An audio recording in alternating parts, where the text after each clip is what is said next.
Општина Газибаба во изминатиот период посвети големо внимание во делот на образованието и во подобрување на условите во детските градинки кои се на нејзина територија. Имено во оваа општина долго време родителите се соочуваат со проблеми за упис на децата во градинка. Од секогаш постоеле долги листи на чекање. Но градоначалникот на општината Бориес Георгиевски, како што истакна во една изјава за Прва Скопска, долгите листи на чекање во Газибаба ќе станат минато. По завршување на тендерската постапка ќе започне изградбата на новата детска градинка во Стајковци.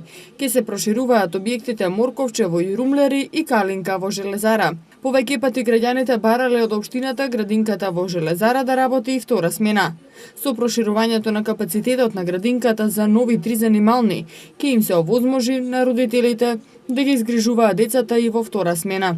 Вкупниот капацитет на оваа градинка е проширен за дополнителни 75 дечиња.